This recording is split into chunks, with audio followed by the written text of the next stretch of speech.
Today's video is about installing Ikea Sektion kitchen cabinets. We already have these ones up and we're going to continue the rest of the perimeter today. If you have any questions, please let me know.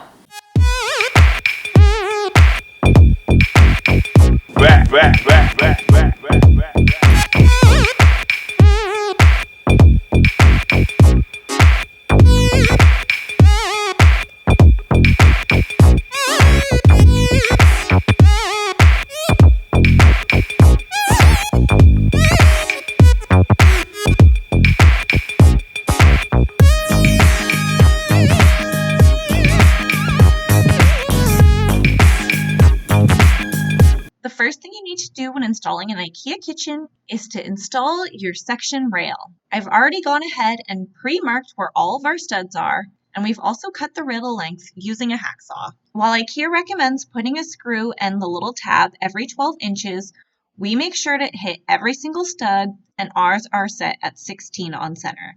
To know what height to install your rails, just refer to the little guide that comes with your section rails and match it with the type of cabinets that you have. When you're going across to another wall, make sure that it's level on both sides and that your corners match up. Use a long level or a laser level if you can. There are holes pre-drilled into the section rail, and we always make sure that they line up with our studs. You usually have a little bit of play, but just keep that in mind when you're cutting and installing your rails. Whenever you need to do a section that's longer than the rails, make sure you install a little piece and try to at least hit 2 studs. We looked out on this section because we were right underneath the window where we had our double studs.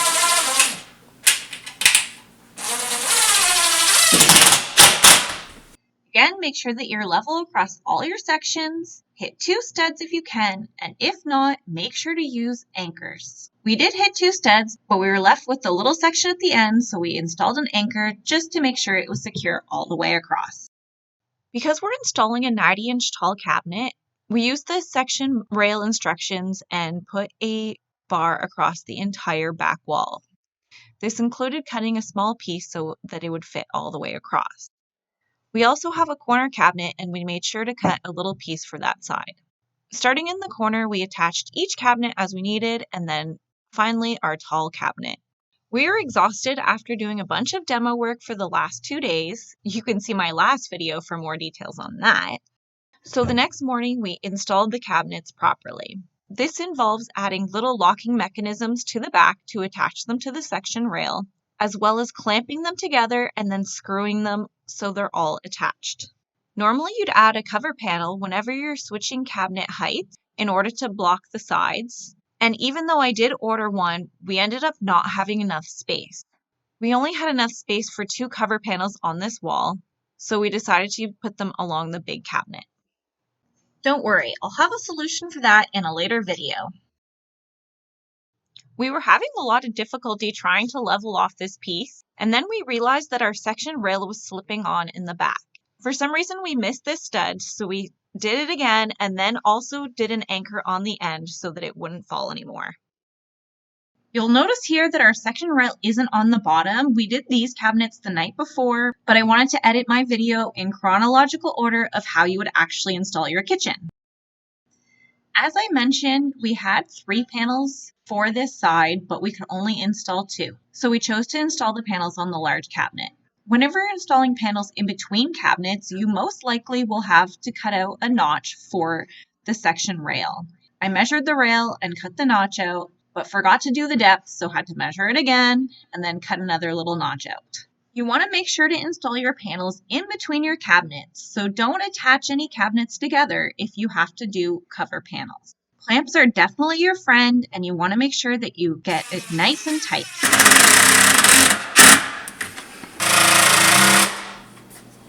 For cover panels on the outside, you're definitely going to want to make sure that your section rail doesn't overextend your cabinet.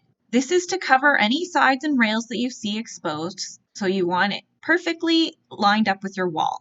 If your section rail overextends your cabinet, and you will notice this as soon as you put your cabinet up, you do need to take everything down, cut it to size, and make sure that it's going to be hidden. Having a second person to push against the panel helps where you can't get your clamps. Now let's talk about installing base cabinets. Base cabinets are really similar to upper cabinets, so you're going to want to start in the corner again.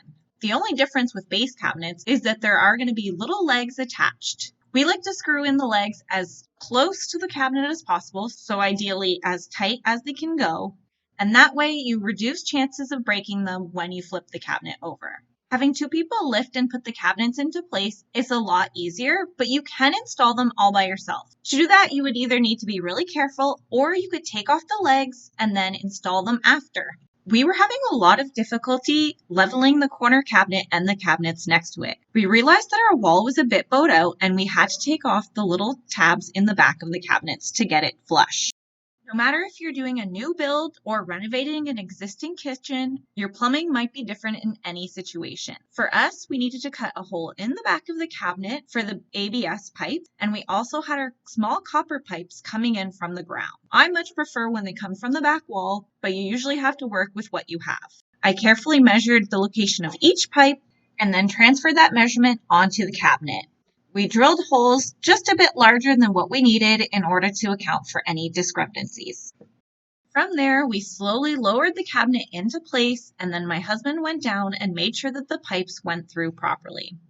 We also ended up having to take this cabinet off and take out the back tabs in order for it to be level against all the cabinets. And again, once everything was nice, flush, and level in all directions, we clamped the cabinets together and then attached them with screws.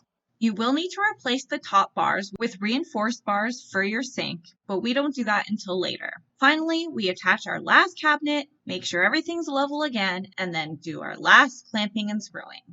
This is the end of my video, so I hope you found it helpful, and make sure to tune in next week when we talk about installing the countertops.